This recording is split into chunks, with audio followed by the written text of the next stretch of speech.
Assalamualaikum warahmatullahi wabarakatuh. Perkenalkan, nama saya Rika Wahyuni SPD MPD, calon guru penggerak Angkatan 6 Kabupaten Sijunjung, Sumatera Barat. Pada video kali ini, saya akan memaparkan aksi nyata saya modul 1.4 terkait budaya positif. Selamat menyaksikan.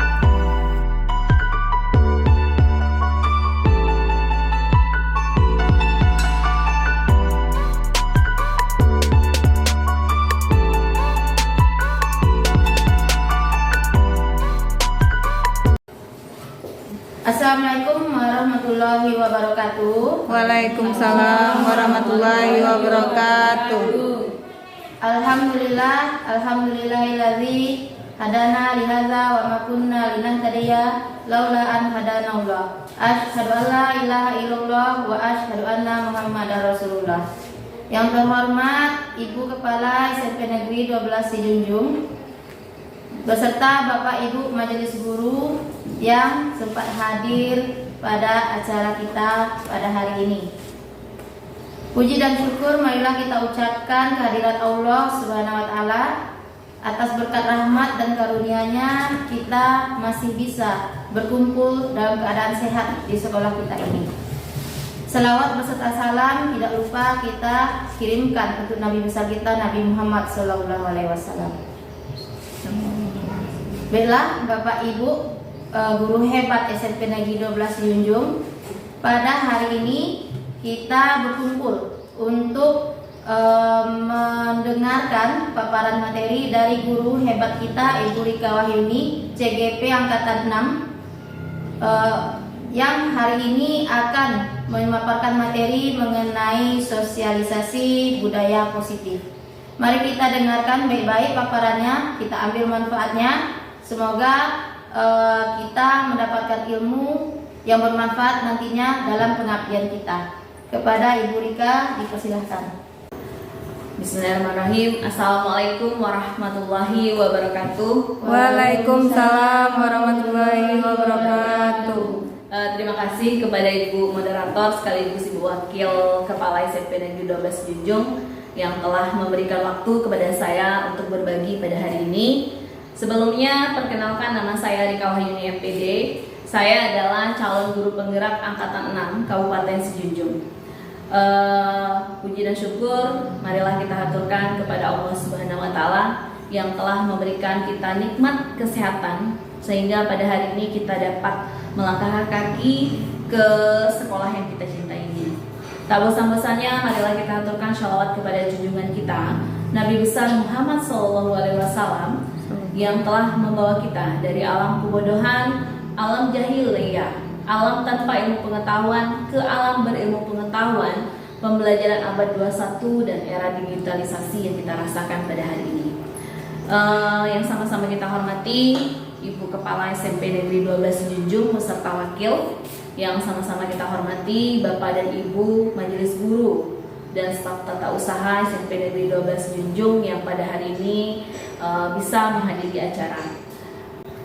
Baik, hari ini saya akan menyampaikan atau berbagi tentang sosialisasi budaya positif, yang mana ini adalah salah satu bentuk aksi nyata pada modul 1.4.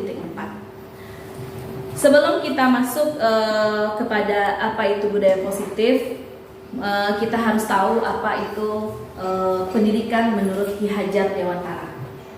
Pendidikan menurut Ki Hajar Dewantara yaitu menuntun segala kekuatan kodrat yang ada pada anak-anak agar mereka sebagai manusia dan sebagai anggota masyarakat dapatlah mencapai keselamatan dan kebahagiaan setinggi-tingginya. Jadi di sini yang harus kita garis bawahi adalah kalimat menuntun, di mana kita sebagai seorang pendidik harus bisa menuntun peserta didik kita menggali potensi kodrat alam dan kodrat zaman mereka. Seperti yang kita ketahui pada hari ini mereka hidup pada zaman era digitalisasi, tidak bisa kita samakan dengan pada era zaman dahulu, pada zaman kita bersekolah, di mana kita hanya belum mengenal tentang digitalisasi, belum mengenal tentang HP. Jadi pada saat hari ini kita harus mengikuti zaman mereka. sehingga kita dituntut untuk kreatif, inovatif, menciptakan media-media pembelajaran yang bisa menarik minat mereka belajar dengan kita.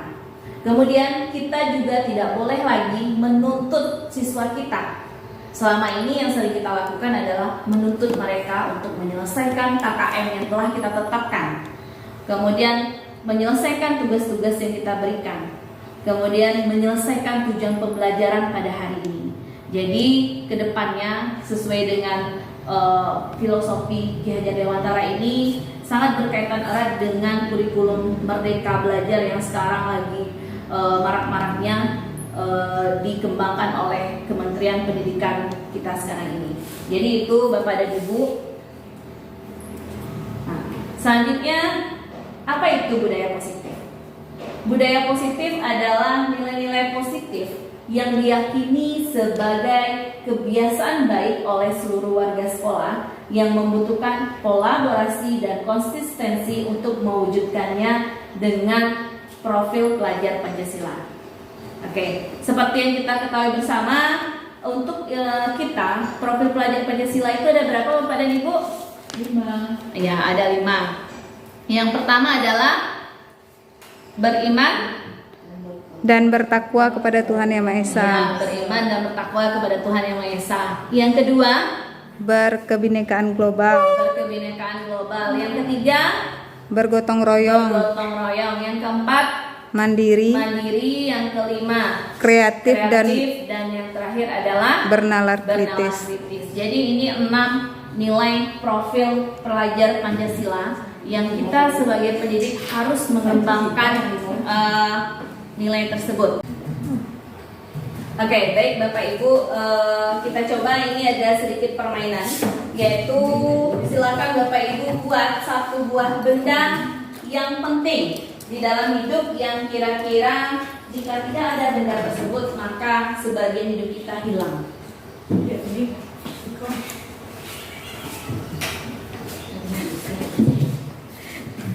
Setelah ditulis, silakan Bapak Ibu gulung. Nanti silakan 2 orang mencoba.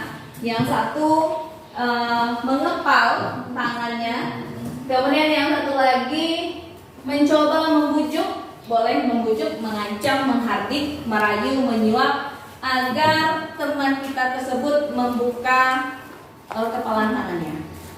Nah, seperti itu. Sudah Bapak Ibu? Nah.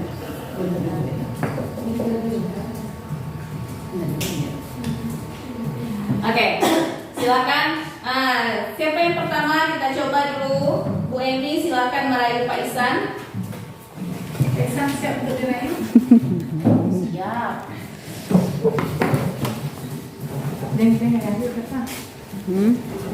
Pak Ihsan, apa yang Bapak buat Pak? Boleh dibuka?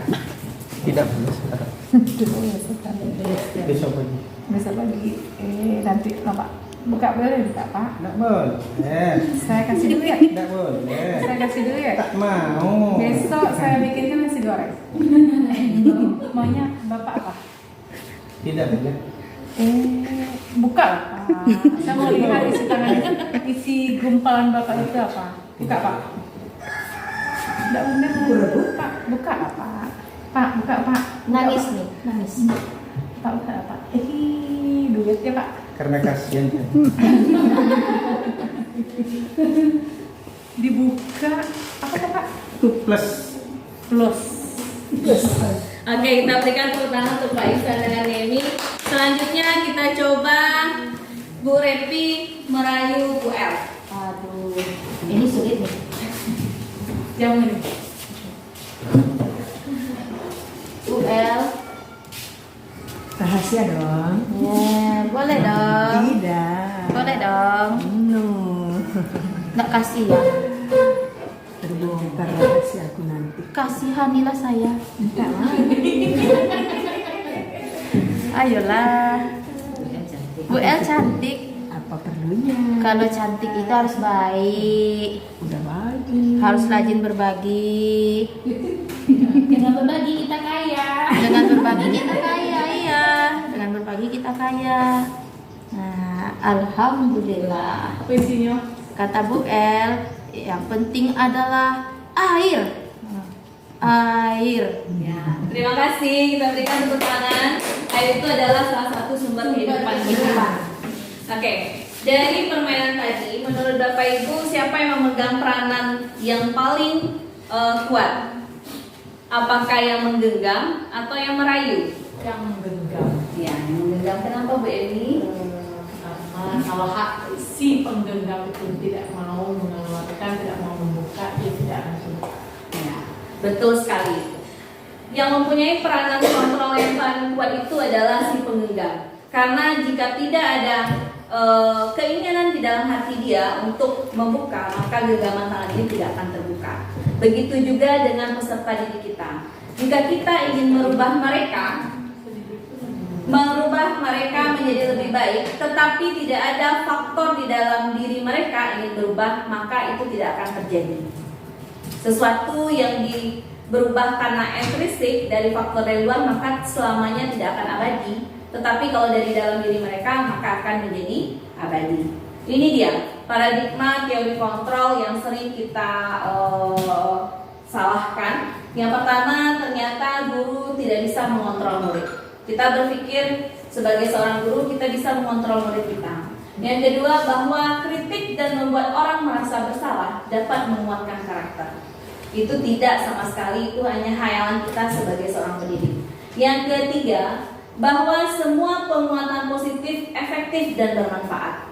Kita berpikir dengan memberikan penguatan positif kepada anak, itu akan menjadi suatu hal yang efektif dan bermanfaat bagi mereka, bisa menyebabkan mereka berubah. Yang terakhir, bahwa orang dewasa memiliki hak untuk memaksa. Kita tidak boleh memaksa, baik itu peserta didik kita maupun siapapun orang lain. Ini dia. Siapa sesungguhnya yang memiliki kontrol? Yang pertama, kita mencoba mengubah orang agar berpandangan sama dengan kita. Kita tidak bisa melakukan orang untuk berpandangan sama dengan kita, tapi kita hanya bisa berusaha memahami pandangan orang lain tentang dunia. Jadi seandainya Bu El nilai SMP 12 ini bagus, belum tentu Bu Tari berpikir bahwa itu bagus. Dan kita tidak bisa memaksakan untuk Bu Tari menilai sekolah kita bagus. Itu tergantung sudut pandang masing-masing. Kemudian yang kedua, perilaku buruk dilihat sebagai suatu kesalahan. Ternyata semua perilaku itu memiliki tujuan. Jadi seandainya siswa kita melakukan perilaku buruk, itu bukan karena suatu kesalahan, tetapi ada tujuan yang ingin mereka capai. Yang ketiga, orang lain bisa mengontrol saya. Sebenarnya kita yang bisa mengontrol diri kita sendiri, tidak orang lain. Saya bisa mengontrol orang lain. Ini hampir berbalikan, berlawanan dengan di atas, bahwa kita tidak bisa mengontrol orang lain. Kemudian pemaksaan ada pada saat bujukan gagal. Ini kebiasaan yang sering kita lakukan, melakukan pemaksaan setelah kita membujuk dengan berbagai cara yang lembut tidak juga dia dengar. Karena kita berpikir kita beri bujukan, lagi bujuk tidak dia, akhirnya kita lakukan pemaksaan kepada mereka. Ternyata yang lebih baik itu teori kontrolnya adalah melakukan kolaborasi dan konsensus menciptakan pilihan-pilihan baru. Jadi kita serahkan pilihan kepada mereka. Dan terakhir, modal berpikir menang atau kalah. Ini yang sering tertanam dalam diri kita dari kecil bahwa kita harus menang. Ternyata yang prinsip menang dan kalah itu tidak boleh kita tanamkan. Kita harus sama-sama maju ke depan. Kita harus sama-sama menang. Tidak ada yang kalah dan tidak ada yang di belakang, tidak ada yang ditinggalkan. Jadi saling berkolaborasi sesama stakeholder yang ada di sekolah, baik itu kepala sekolah, kemudian guru dan siswa. Jika tidak ada kerjasama, tidak ada kolaborasi, yang satu merasa ingin menang, maka tidak akan tercipta kolaborasi yang bagus. Nah ini dia. Disiplin positif itu adalah untuk menjadi seorang murid atau pengikut, seseorang harus paham betul alasan mengapa mereka mengikuti suatu aliran atau ajaran tertentu, sehingga motivasi yang terbangun adalah motivasi intrinsik bukan ekstrinsik. Jadi untuk menanamkan disiplin positif, jadi untuk menciptakan budaya positif, kita mulai dari disiplin positif. Disiplin positif ini harus kita mulai dari faktor dari dalam, yaitu faktor intrinsik. Seandainya siswa kita tidak ada faktor dari dalam, maka akan sulit untuk mewujudkan disiplin positif tersebut. Jadi ini tergantung bagaimana cara kita menanamkan rasa mereka memang dari dalam untuk mematuhi semua yang sudah kita sepakati bersama-sama. Nah, selanjutnya adalah nilai-nilai kebajikan universal. Nilai-nilai kebajikan universal adalah nilai-nilai kebajikan yang disepakati bersama, lepas dari suku bangsa, agama, bahasa maupun latar belakangnya. Ini adalah sifat-sifat positif manusia yang merupakan tujuan mulia yang ingin dicapai setiap individu. Kalau di Indonesia, yang harus kita capai itu adalah nilai profil pelajar Pancasila. Jadi itu yang akan dicapai oleh anak-anak kita peserta didik ke depannya. Nah, itu dia yang dimaksud dengan nilai-nilai kebajikan universal. Nah, kita masuk dengan hukuman, penghargaan, dan restitusi. Jika kita bicara tentang disiplin, maka kita akan bertemu dengan namanya hukuman. Ini dia. Nanti kita lihat ada yang namanya hukuman, ada konsekuensi, dan ada restitusi. Nah, silakan Bapak Ibu perhatikan. Ini ada suatu kasus kita membedakan hukuman atau konsekuensi. Yang pertama adalah mencatat 100 kali di dalam buku kalimat, saya tidak akan terlambat lagi karena terlambat ke sekolah. Ini hukuman atau konsekuensi? Hukuman. Oke. Yang kedua, lari mengelilingi lapangan basket 2 kali karena terlambat hadir di sekolah. Itu hukuman atau konsekuensi? Hukuman. Murid diminta untuk push up 15 kali karena tidak menggunakan masker ke sekolah. Hukuman. Menggantikan kertas tugas teman yang telah dicoret-coret. Konsekuensi. Ya, konsekuensi. Membersihkan tumpahan air di meja tulis karena tersenggol pada saat belajar.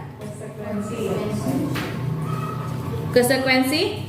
Murid disuruh untuk mengenakan sepatu seharian di sekolah karena tidak mengenakan sepatu hitam. Konsekuensi. Ya, lanjut. Lari mengelilingi lapangan basket 2 kali karena terlambat 10 menit untuk pelajaran PJOK. Hukuman Bu Ros? Lari. Tapi ini pelajaran PJOK. Konsekuensi. Oke. Kita lihat jawabannya. Ya. Ternyata yang penting itu hukuman.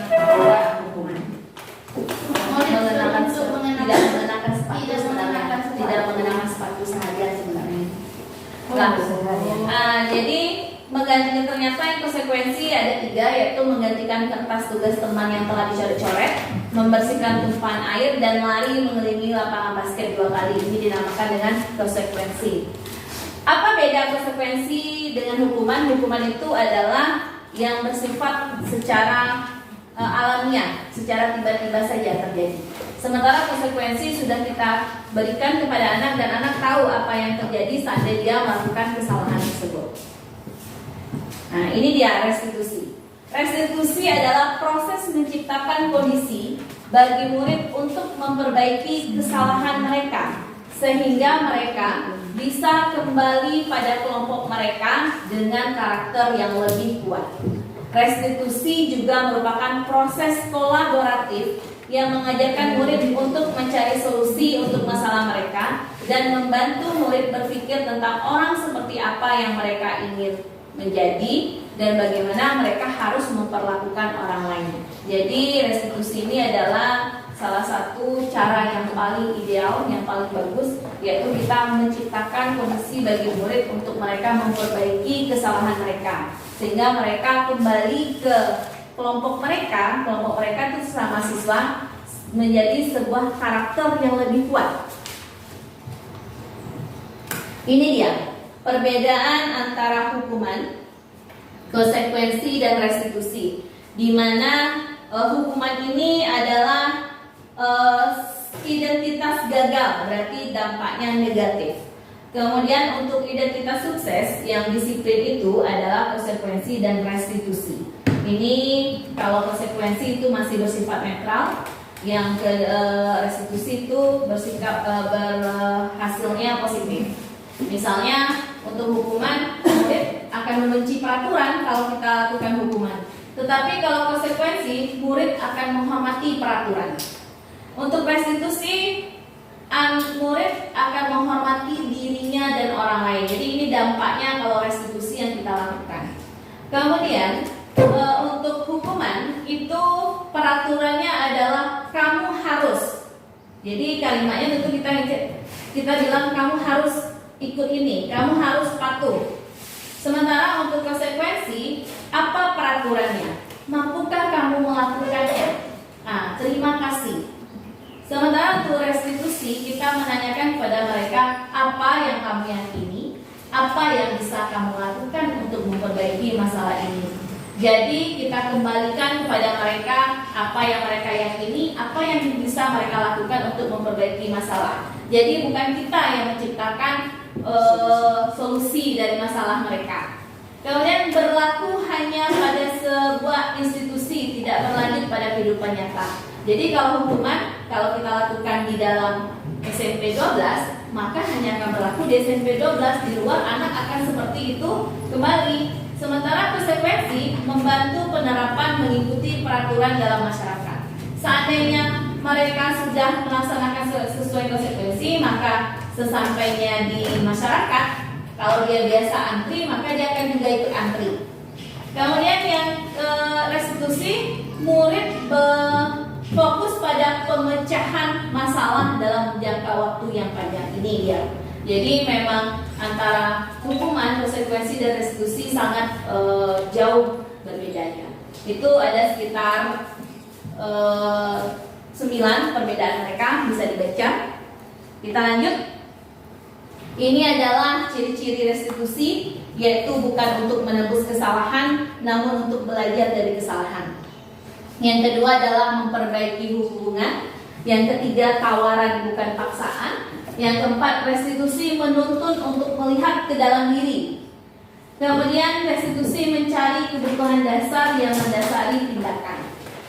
Kemudian yang keenam, restitusi diri adalah cara yang paling baik. Kemudian fokus pada karakter, bukan tindakannya, tapi fokus pada solusi. Restitusi juga mengembalikan murid yang berbuat salah pada kelompoknya. Nah, kira-kira ini apakah bisa kita capai di sini? Lanjut, kita masuk dengan dihukum oleh penghargaan. Bapak Ibu semuanya pernah memberikan reward kepada siswa? Pernah. Apa reward yang pernah diberikan? Pena. Kenapa diberi reward? Karena apa? Kalau dia selesai cepat atau bagaimana? Atau menyelesaikan tugas 10 orang pertama atau bagaimana? Yang tercepat menyelesaikan tugas, berarti diberi reward. Apakah dampaknya bagus selama pemberian reward? Bagus bagi orang tertentu, tidak orang tertentu juga. Iya, bagus untuk orang tertentu, terkhusus untuk anak-anak yang pintar, tetapi tidak bagi anak-anak yang mungkin kemampuannya di bawah yang lain. Nah, seperti itu. Ternyata memang untuk reward ini termasuk dalam hukuman, karena ini meminta atau membidik seseorang melakukan sesuatu untuk memenuhi suatu tujuan dari orang yang membujuk. Ini dampaknya ada jangka pendek dan jangka panjang. Ada mengurangi ketepatan, tidak efektif, kemudian merusak hubungan, menurunkan kualitas, mematikan kreativitas, dan mengurangi motivasi intrinsik. Jadi karena kita memberikan reward, mereka mempunyai motivasinya adalah intrinsik, karena ada rewardnya, ada hadiahnya, maka mereka mau berbuat. Kalau tidak ada hadiah, mereka tidak akan berbuat. Nah, ini dia. Salah satu contohnya adalah Ibu Anas, guru kelas 2 SD, mendapatkan masalah. Murid-muridnya tidak bisa tertib berdiri antri di depan pintu kelas dan selalu berebutan masuk ke dalam kelas setelah jam istirahat usai.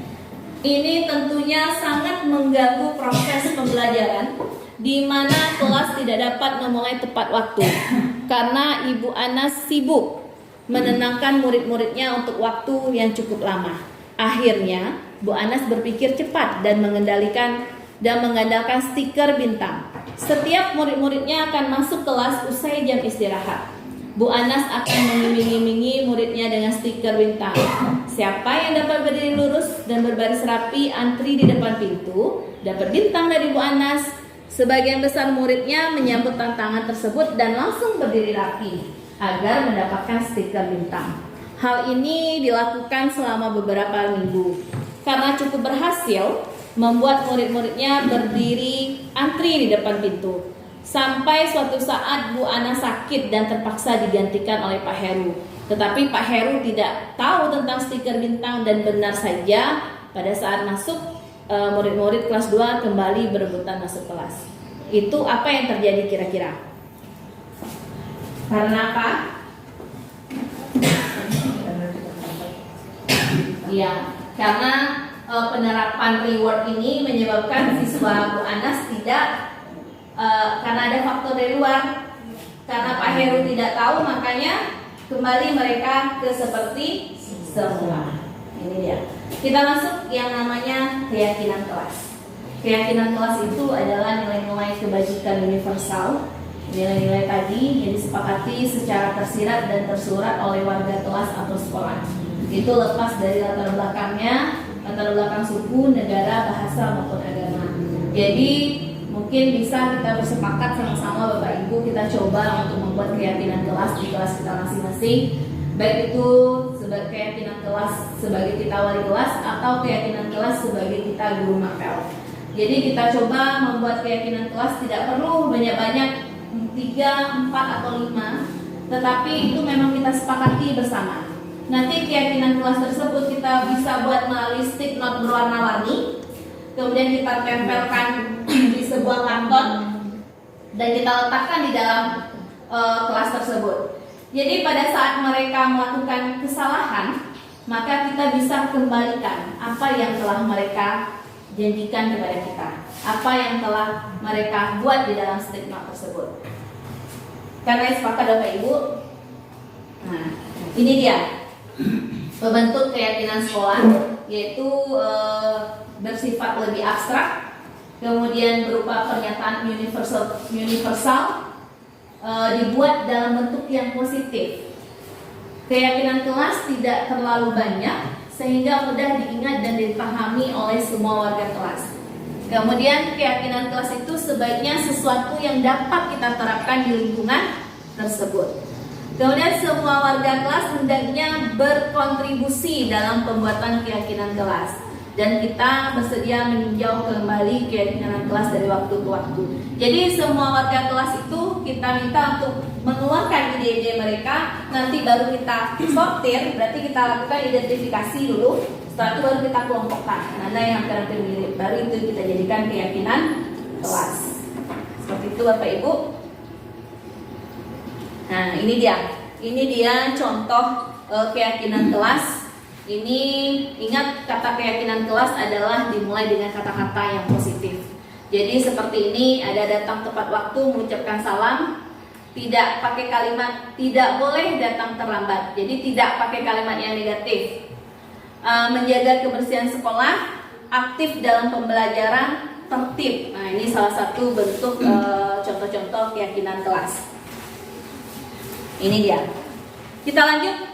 Nah, ini dia. Ada 5 kebutuhan dasar manusia.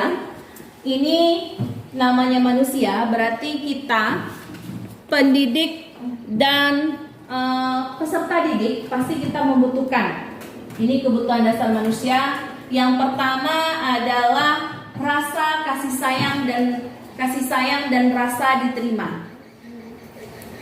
Jadi peserta didik kita bisa jadi dia melakukan kesalahan itu karena ada ada alasan tertentu. Kita saja sebagai orang dewasa pasti membutuhkan kasih sayang dan rasa diterima. Ya Bu El? Ya Bu El butuh kasih sayang? Butuh diterima di dalam lingkungan Bu Eka? Pasti. Jika tidak kurang kasih sayang atau kurang rasa diterima, pasti akan ada sesuatu yang hilang dalam hidup kita. Makanya itu, jadi bisa jadi siswa kita ini di rumah mereka kurang kasih sayang, maka mereka ingin mencari kasih sayang di sekolah. Itu yang terkadang kita tidak ketahui.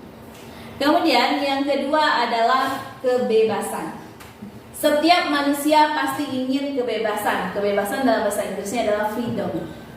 Kebebasan berekspresi, kebebasan melakukan apapun, kebebasan untuk pergi kemanapun. Seperti sekarang kan anak kita banyak cenderung bebas oleh orang tuanya kan. Tapi kebebasan yang di sini yang diharapkan adalah kebebasan yang terikat dengan aturan atau norma yang ada. Jadi istilahnya kebebasan yang terkontrol. Kemudian yang ketiga adalah kesenangan. Setiap kita pasti butuh kesenangan kan? Setelah bekerja sekian lama, seminggu, pasti butuh untuk refreshing, untuk mencari kesenangan. Kemudian yang keempat adalah penguasaan. Yang kelima adalah bertahan hidup. Ini adalah kebutuhan dasar manusia yang mungkin, yang pasti, tidak mungkin, yang pasti peserta didik kita juga butuhkan. Jadi terkadang dengan kurang satu kebutuhan ini saja menyebabkan mereka melakukan perbuatan yang melanggar. Nah, ini dia. Coba lihat dulu, Bapak Ibu. Dinda, seorang anak kelas 3 SD, begitu tiba di rumah sepulang dari sekolah menangis dan mengadu pada ibunya bahwa dia benci pada Ibu Rani. Kalau anak SD kan dia suka mengadu di rumah kan. Menurut Anda, kebutuhan apa yang berusaha dipenuhi oleh Dinda? Jika jawabannya seperti ini, nanti ada di bawah. Bila Anda berada dalam posisi Ibu Rani dan mendengar informasi dari ibunya Dinda tentang perasaan Dinda hari itu, apa yang akan Anda lakukan pada Dinda besok ketika Dinda masuk sekolah agar kebutuhan Dinda terpenuhi? Ini dia kalimatnya. Ibu guru bilang, aku tidak boleh bersenandung sewaktu mengerjakan tugas. Katanya kelas harus tenang, tidak ada suara. Kan gak seru jadinya. Ini kebutuhan yang dibutuhkan oleh Dinda adalah kebutuhan kesenangan. Kira-kira apa tindakan kita? Kira-kira apa tindakan kita untuk memenuhi rasa senang si Dinda? Apa kalimatnya yang bisa kita berikan kepada Dinda?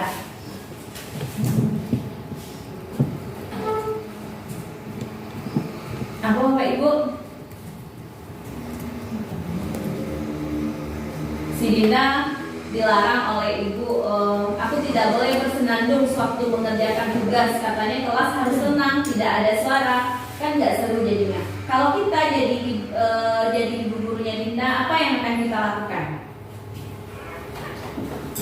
Jadi kita jadi ibu guru. Jadi ibu gurunya si Dinda.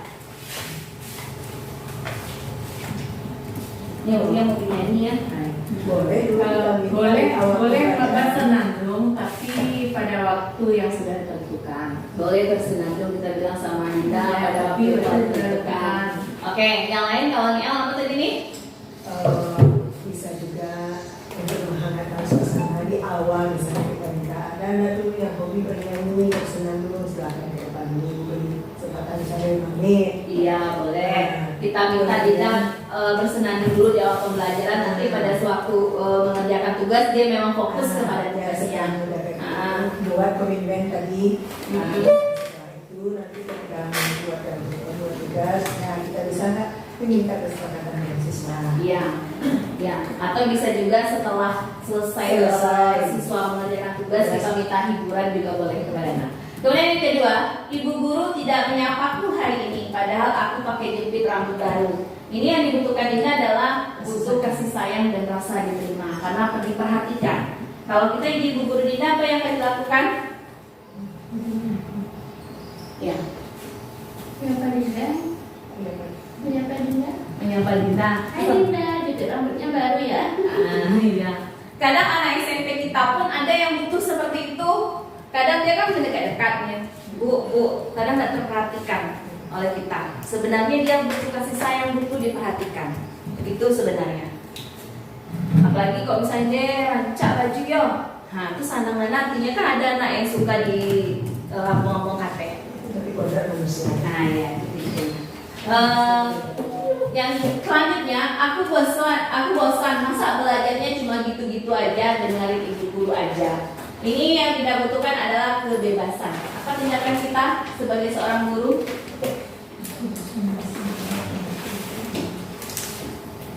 Minggu depan kita ke kebun binatang ya Dinda. Boleh. Berarti kita membuat suasana baru, mengajak siswa pergi keluar pembelajaran di luar kelas. Apa lagi? Minggu depan kita praktek ya Dinda, dipilihkan program lagi. Nah, yang di depan kita praktek atau bisa juga memvariasikan model pembelajaran kita. Ya, kalau biasanya kita hanya bercerita di depan, berarti besoknya kita berikan yang lain. Misalnya berikan video atau seperti yang dibawa ke kebun binatang atau dibawa memasak seperti Dewi. Kemudian yang terakhir, aku sebel gambarku tidak rapi, malah ibu guru nunjukin ke teman-temanku di depan kelas. Ini adalah kebutuhan penguasaan. Kira-kira apa tindakan kita sebagai seorang guru?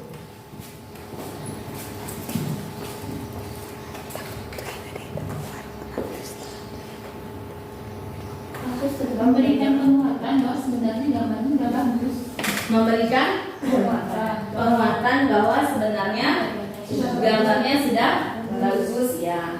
Jadi tidak bisa kita berikan penguatan ke dia, tapi tidak dilihatkan gambarnya kepada teman-temannya. Boleh juga dikerjakan kepada teman-temannya, tapi kita bilang ini gambar Indah sudah bagus, tetapi mungkin ini harus dirapikan sedikit. Nah, kita masuk posisi kontrol. Ini posisi kontrol seorang guru. Yang pertama adalah sebagai penghukum. Yang kedua adalah pembuat merasa bersalah. Yang ketiga adalah teman. Yang keempat adalah pemantau. Kelima adalah manajer. Posisi kontrol untuk siswa, Untuk guru. Sebagai seorang guru ada 5 posisi kontrol. Kira-kira menurut Bapak Ibu apa itu posisi kontrol yang penghukum? Seorang guru sebagai penghukum. Guru yang selalu melakukan kesalahan siswa. Guru Jika yang siswa melakukan kesalahan. Guru yang selalu memberikan kehukuman jika siswa berbuat kesalahan. Oke. Kalau membuat merasa bersalah, ada sesuatu kita berusaha sama istilahnya menekan, dia harus mengakui itu bahwa salah.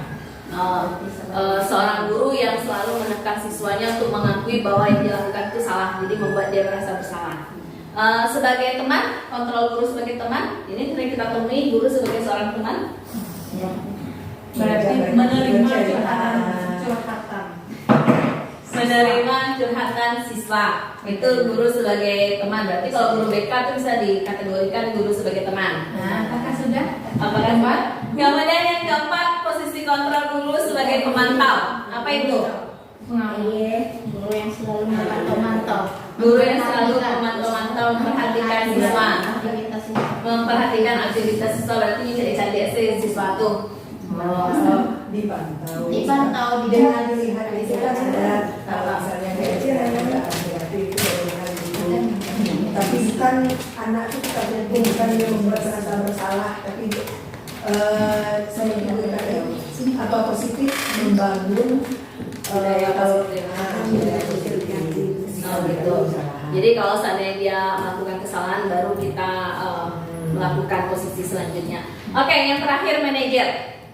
Manajer itu mengelola semuanya. Mengelola semuanya, seorang guru yang mengelola semuanya. Mengelola semuanya itu apa yang dikelola oleh guru ini?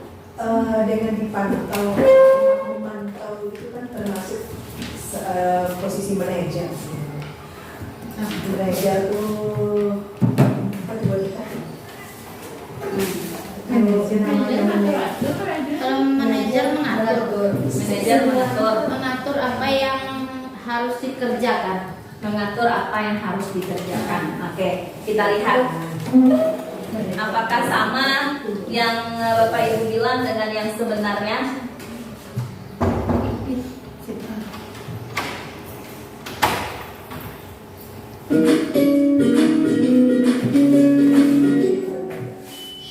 Salam bahagia Ibu dari Bapak Guru hebat dalam penerapan disiplin positif restitusi salah satu program yang dikembangkan adalah 5 posisi kontrol.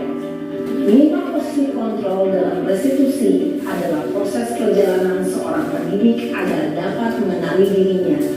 Pada video kali ini, kita akan membahas tentang 5 posisi kontrol yang dikembangkan oleh Diane Dawson dan contoh penerapannya.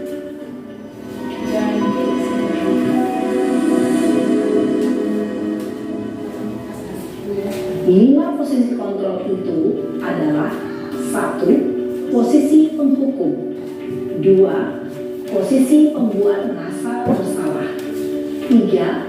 Posisi teman, 4. Posisi pemantau atau monitor, dan 5. Posisi manajer. Untuk lebih memahami kelima posisi tersebut, mari kita saksikan kasus Nareng yang terlambat hadir 20 menit di sekolah dan melihat bagaimana kelima posisi kontrol dalam menghadapi masalah tersebut.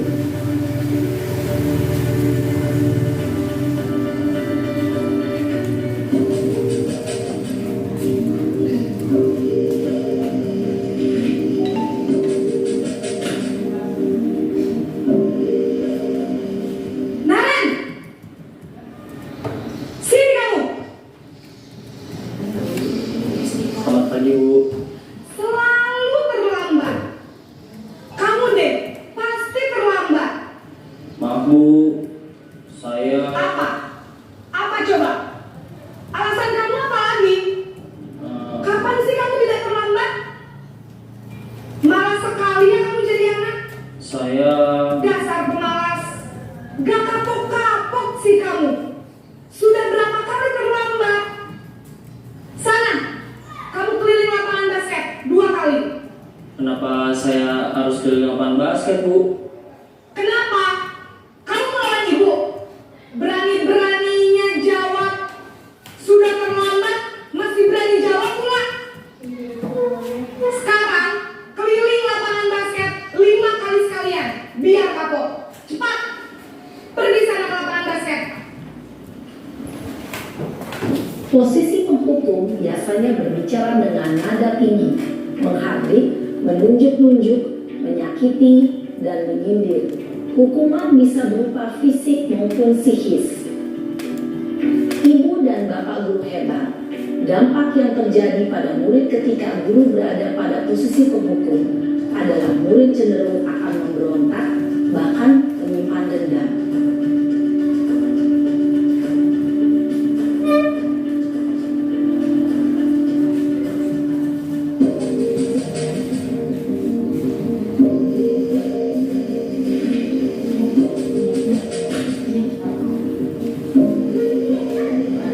Naren!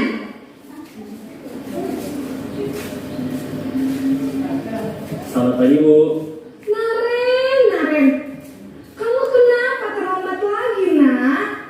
Ya Tuhan, Naren, kamu senang ya bikin ibu susah ya? Kalau kamu terlambat lagi, nanti ibu yang ditegur bapak kepala sekolah, nak. Disangka ibu tidak bisa membina kamu. Duh, gimana ini? Maaf, Bu. Duh Gusti Naren, kamu suka ya kalau ibu ditegur bapak kepala sekolah? Terus, sekarang ibu harus tulis apa ini di buku absen? Ini kamu sudah sering terlambat loh. Ibu harus apa coba? Maaf, Bu. Maaf sekali. Ya sudah, lain kali jangan bikin ibu susah lagi ya nak ya. Ibu tidak akan kuat lagi kalau kamu begini terus. Bisa jantungan kalau ibu ditegur bapak kepala sekolah. Sana cepat ke kelas. Maaf ya, Bu. Maaf sekali. Posisi pembuat rasa bersalah berbicara dengan nada tenang, cenderung lembut. Namun kata-kata yang diutarakan membuat murid merasa menjadi orang yang gagal, memandang buruk dirinya sendiri, merasa tidak berharga, dan tidak sanggup membahagiakan orang lain. Ketika guru mengambil posisi pembuat rasa bersalah, murid akan menganggap dirinya yang bersalah dan ia akan menyimpan emosi negatif tersebut di dalam dirinya.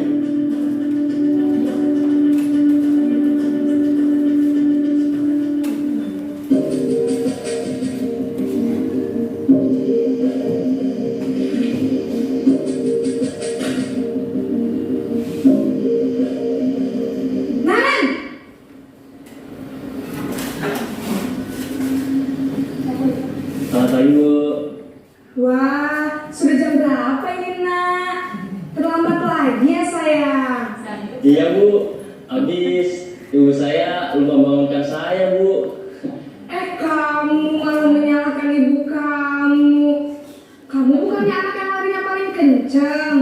Kok terlambat sih? Iya, Bu. Saya memang terlambat bangun tadi. Jadi biarpun saya lari kencang, tetap gak kekejar, Bu. Ya sudah sana. Nanti lain kali larinya lebih kencang lagi ya. Biar gak terlambat lagi. Bikin senang ibu. Demi ibu. Bisa kan? Bisa lah, Bu. Ya sudah sana masuk kelas. Ibu beresin urusan absen kamu. Kamu ini ada-ada saja.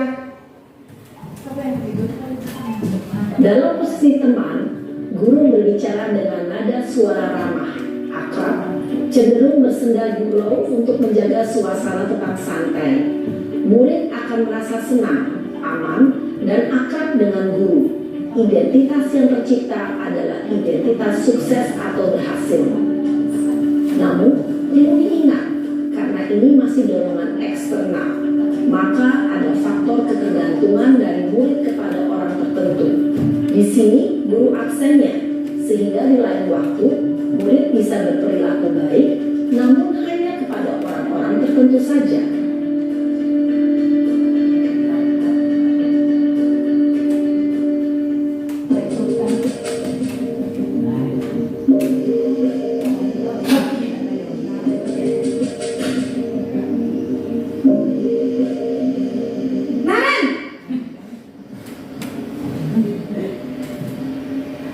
Selamat pagi, Bu. Naren, apa peraturan sekolah kita tentang jam berapa kita harus masuk sekolah, nak? Kita harus di sekolah jam 7, Bu. Iya betul, sekarang sudah jam 7.20. Naren sudah tahu konsekuensinya jika terlambat hadir. Paham, Bu. Saya harus tinggal kelas pas jam istirahat selama 20 menit. Iya benar, konsekuensinya demikian. Jadi nanti jam 9.30 pas istirahat, kamu harus tinggal di kelas, kerjakan tugas tambahan untuk ketertinggalan kamu, ya? Baik, Bu. Posisi pemantau mengandalkan penghitungan atau data untuk mengontrol murid. Guru mengarahkan murid berdasarkan peraturan dan konsekuensi. Seorang pemantau menunjukkan bahasa tubuh dan ekspresi wajah yang datar dan cenderung formal.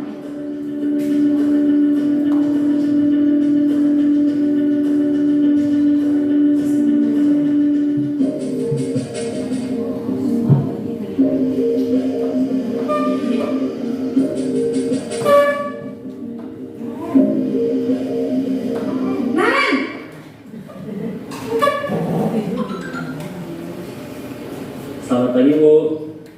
Selamat pagi, Naren. Maaf, Bu. Saya terlambat. Iya, sekolah masuknya jam 7, sekarang sudah jam 7.20. Jadi sekarang bagaimana nih, Naren? Maaf, Bu. Saya lupa setel alarm saya semalam.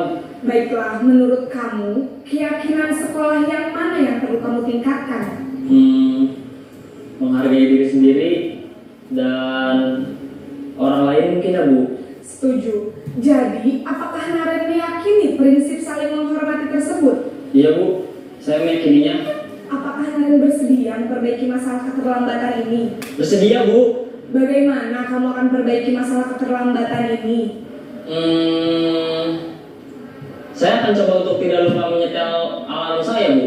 Baik, kalau Naren lupa menyetel alarm di rumah, ada orang yang kira-kira bisa bantu mengingatkan tidak? Ada, Bu.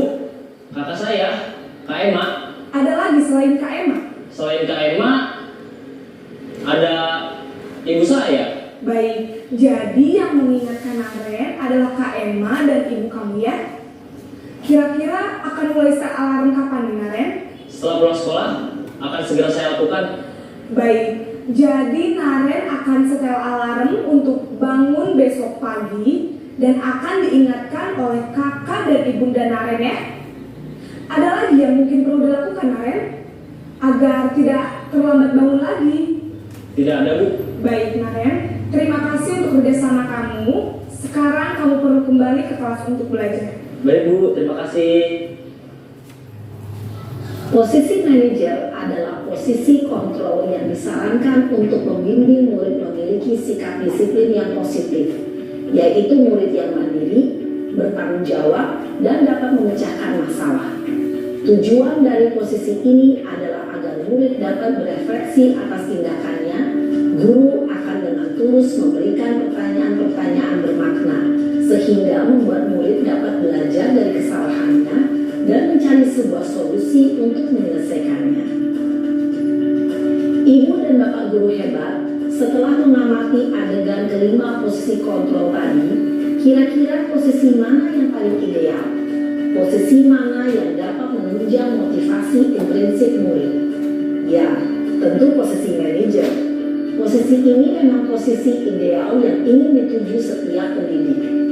Pada posisi inilah, guru dapat menerapkan disiplin positif yang berpihak pada murid, yang memerdekakan murid. Perjalanan seorang pendidik tentunya tidak mudah untuk sampai pada posisi seorang manajer. Namun, tujuan kita pasti, yaitu menciptakan murid-murid yang mandiri, merdeka, dan bertanggung jawab. Semoga penggambaran 5 posisi kontrol yang telah diperlihatkan ini dapat menjadi ajang refleksi bagi kita semua, agar dapat terus mengasah dan menerapkan disiplin positif yang memerdekakan murid. Mari terus berlatih dan bersemangat. Selamat menerapkan. Salam dan bahagia Ibu dan Bapak guru hebat. Nah, Bapak Ibu semuanya, itulah 5 posisi kontrol. Sekurang-kurangnya kita sudah merefleksikan diri kita di posisi kontrol yang mana kita berada. Manajer. Alhamdulillah. Yang jelas, yang pertama adalah penghukum. Itu penghukum sudah jelas, dia selalu bersuara besar, menghardik dan tanpa, dan itu pun memang untuk Rika pribadi memang sering menjadi penghukum. Kemudian yang kedua itu sebagai posisi pembuat rasa bersalah. Kita memang berkata lembut, tetapi membuat rasa bersalah anak timbul. Satu saja dikatakan tidak ibu jawab awak, itu sudah membuat rasa bersalah siswa. Tadi kalau ibu tadi kan dia kasihan sama diri dia, sama ibu tidak kasihan sama ibu, kan? Kemudian yang ketiga sebagai teman. Sebagai teman memang memposisikan sebagai seorang teman mungkin satu sisi bagus karena kita masuk ke dalam diri mereka. Tetapi terkadang siswa kita ini lupa menghargai kita sebagai gurunya. Kadang sudah lepas dari koridornya. Jadi ternyata tidak juga ideal.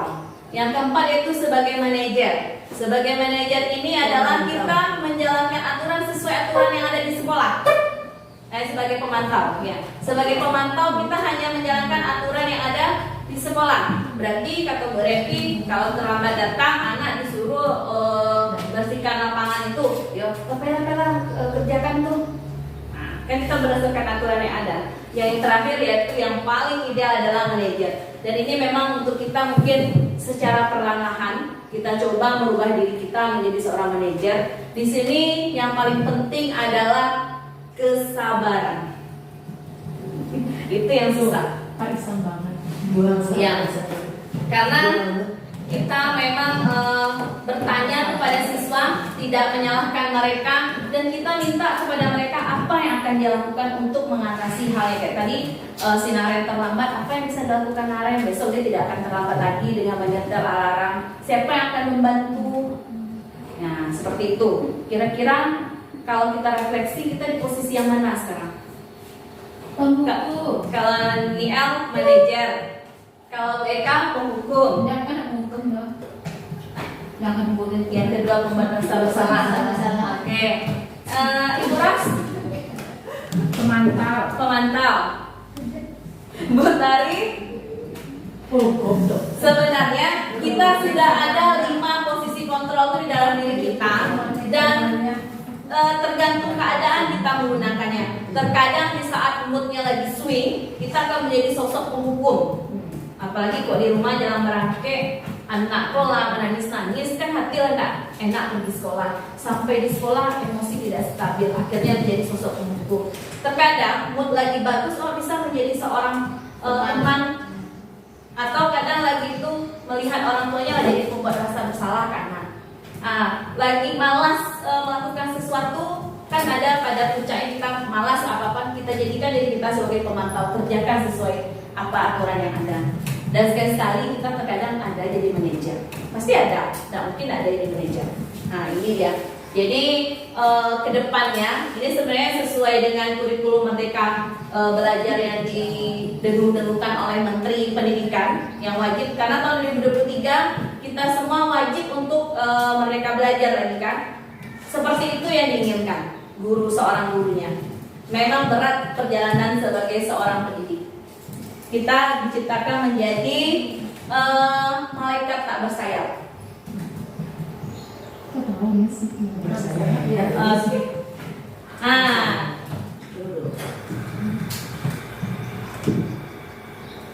Sekarang Lika punya kasus, silahkan ditelaah oleh Bapak Ibu semuanya. Kira-kira di kasus ini gurunya sebagai apa saja? Penghukum, pemantau, pembuat rasa bersalah, atau teman, dan sebagai manajer. Berdua-berdua dan itu bertiga-tiga. Guru matematika ya. Guru matematik pasti guru matematik. Beda-beda Pak, ini itu kan ini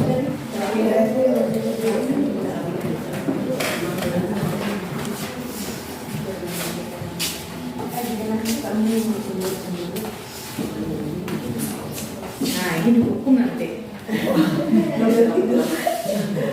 Berdua dengan Yesus saya.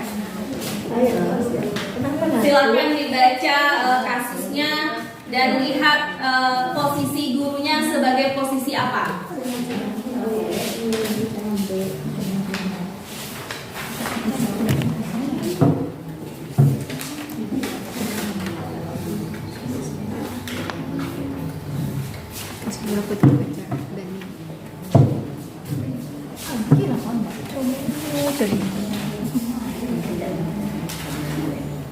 Sabrina.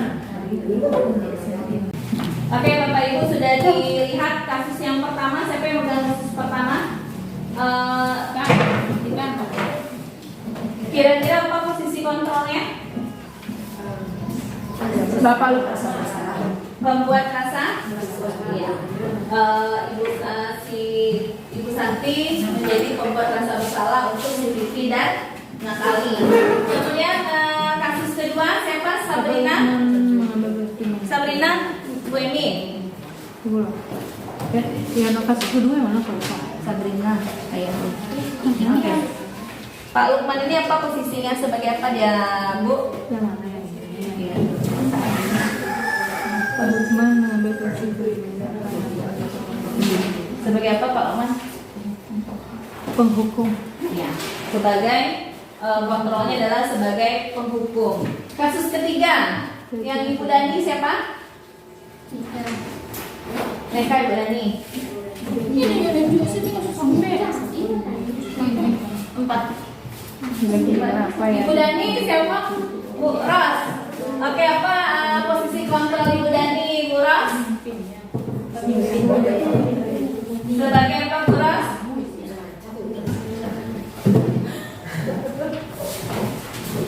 Bu Ros sebagai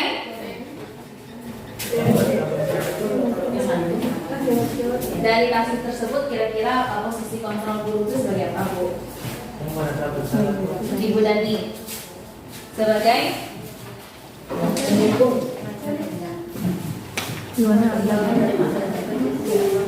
Ya, kasus tiga ini Ibu Dani ini kontrolnya adalah sebagai pembuat rasa bersalah. Yang keempat, kasus 4 Manajer. sebagai posisi manajer. Oke. Kita lanjut. Ini dia. Ini adalah salah satu untuk penyelesaian masalah yang dinamakan dengan segitiga restitusi, di mana yang pertama kita harus menstabilkan identitas, yang kedua memvalidasi tindakan yang salah, yang ketiga adalah menanyakan keyakinan. Apa itu? Ini ya. Yang pertama, menstabilkan identitas adalah untuk membuat anak yang merasa gagal karena berbuat salah menjadi positif terhadap dirinya. Jadi untuk anak-anak yang bermasalah, ini bisa kita lakukan apa kata-katanya, berbuat salah itu hal yang manusiawi. Tidak ada manusia yang sempurna. Bapak Ibu juga buat salah atau pernah berbuat salah, kita pasti bisa menyelesaikan permasalahan ini. Bapak Ibu tidak tertarik untuk mencari tahu siapa yang benar, siapa yang salah. Bapak Ibu lebih tertarik untuk menyelesaikan masalah.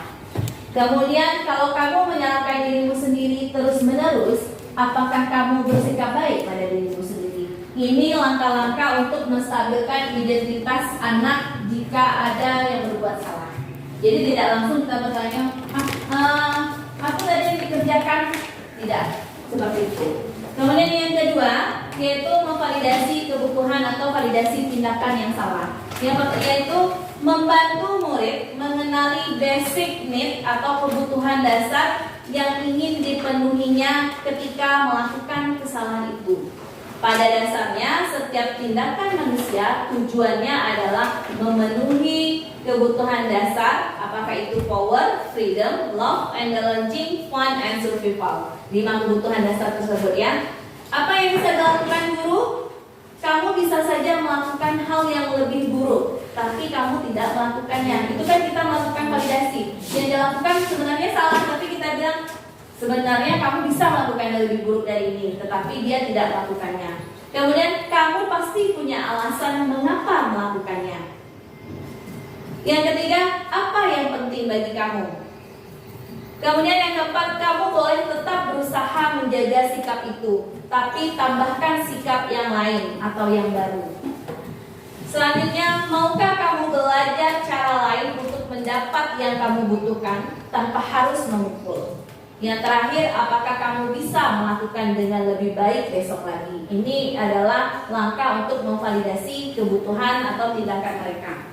Yang terakhir adalah menanyakan keyakinan. Jadi setelah kita memvalidasi tindakannya, kita melakukan menanyakan keyakinan, yaitu anak melihat kesalahan yang dihubungkan dengan norma sosial dan nilai-nilai yang mendasari manusia berinteraksi dengan orang lain. Guru bisa berkata, apa nilai yang kita percaya di kelas? Jadi ini keyakinan kelas tadi. Jadi memang harus ada kita buat keyakinan kelas. Kemudian nilai-nilai universal apa yang telah kita sepakati? Kelas yang ideal itu seperti apa? Kamu ingin jadi anak seperti apa? Apa yang kamu rasakan ketika kamu melakukan itu? Kamu menjadi orang yang seperti apa? Ini langkah-langkah atau bentuk-bentuk pertanyaan yang bisa kita jadikan gambaran atau referensinya. Nah ini dia segitiga restitusi dalam penyelesaian masalah. Assalamualaikum Miss, boleh masuk Miss? Waalaikumsalam. Silakan masuk Rara.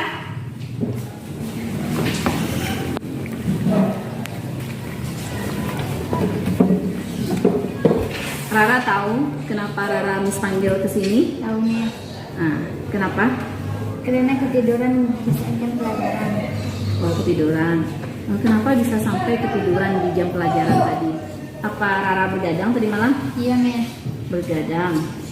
Sampai jam berapa? Sampai jam 12. Main game. Bermain game. Iya, Miss. Oh, jadi begitu ceritanya, karena bermain game sampai malam menyebabkan Rara terlambat datang sekolah. Iya, Miss. Berarti keasikan main gamenya ya Rara? Iya Miss. Sampai lupa waktu. Iya. Memang kalau bermain game itu sesuatu yang menyenangkan sehingga membuat kita lupa waktu. Ya Nak Rara? Miss tahu setiap manusia itu pasti mempunyai kesalahan.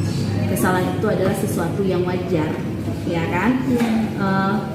Tapi dalam kita membuat masalah, ada kesalahan yang kita lakukan, kita harus memperbaiki atau menyelesaikan. Ada konsekuensi yang harus kita lakukan jika kita punya kesalahan. Ya Rana? Berarti karena main gamenya terlalu seru sampai begadang malam, tapi masih sempat tidur. Saya sempat tidur. Sampai jam berapa tidurnya? Tidurnya sampai jam berapa main gamenya? Main game sampai jam 2. Sampai jam 2 malam. Berarti tidur dari jam 2 malam sampai jam 6 pagi. Baru jam 6 baru bangun. Ada sholat subuh tadi? Iya Miss. Enggak, karena sudah jam 6 tuh terburu-buru untuk mempersiapkan diri kan? Iya. Tapi untungnya walaupun terlambat bangun, datang sekolah terlambat, Rara tidak bolos sekolah pada hari ini kan? Nah, ya. Sebelumnya Rara tahu kan tentang keyakinan kelas kita? Tahu, Miss. Tahu. Apakah dalam keyakinan kelas kita boleh kita datang terlambat atau boleh kita tidur di dalam kelas? Tidak, Miss. Tidak boleh tidur di dalam kelas. Kira-kira menurut Rara apa cara efektif yang harus Rara lakukan agar tidak ketiduran lagi di kelas? Mungkin mengatur jadwal main game, tidur lebih cepat. Tidur lebih cepat. Kemudian apa lagi? Supaya tidak mengantuk lagi di kelas ya, dengan tidur lebih cepat otomatis kita bangun lebih awal dan tidak mengantuk di dalam kelas. Kira-kira apakah besok akan ada masalah terkait tidur di kelas lagi, Rara? Kira-kira? Insya Allah tidak, Miss. Insya Allah tidak. Bagus. Kira-kira kamu akan terlihat seperti apa kalau kamu sudah melakukan itu? Tentu saya menjadi disiplin, Menjalankan keyakinan kelas kita ya. Jadi apa? Rara menjadi disiplin, bertanggung jawab, bertanggung jawab. Kemudian apa lagi? dan mungkin menjadi mandiri. Menjadi mandiri, disiplin waktu tentunya kan, karena kita datangnya tepat waktu, berarti kita menjadi disiplin. Kemudian mandiri, bertanggung jawab dengan kesalahan. Nah, baiklah. Berarti Rara sudah tahu, masih ingat dengan keyakinan kelas kita dan tahu apa yang harus dilakukan untuk menjalankan keyakinan kelas kita. Berarti kedepannya Rara tidak akan datang terlambat lagi. Dengan cara Rara akan tidur lebih awal, mengatur permainan gamenya, boleh bermain game tetapi tidak sampai lupa waktu. Nah, Rara ya, baik, sekarang Rara boleh pulang ke rumah, langsung pulang, tidak singgah-singgah lagi ya. Nah, baik. Nah, Terima kasih, Miss. oke. Materinya sampai di situ. Sebelum kita tutup, mungkin kita akan melakukan refleksi apa yang didapatkan setelah kita mengenal atau menerima budaya positif tersebut. Ya. Oke, silakan Mbak Emi. Setelah mengamati atau menerima informasi sehubungan dengan tingkah positif Budaya positif. budaya positif, mudah-mudahan dengan menerima Pengetahuan baru yang didapat. memperoleh pengetahuan baru yang dapat, kita Bapak Ibu guru di sini semuanya menjadi guru sebagai manajer kepada siswa. Bisa jadi. Terima kasih Mbak Emi. Ada yang lain menambahkan? Bu Eka silakan.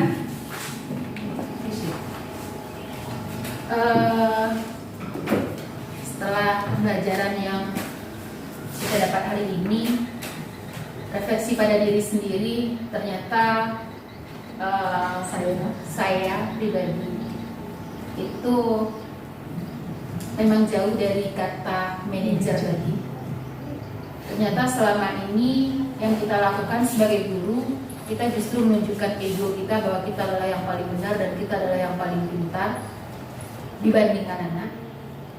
Kemudian kita selalu mengatakan bahwa kita adalah yang sempurna dan kita menganggap anak itu, peserta didik itu sedikit saja kesalahannya.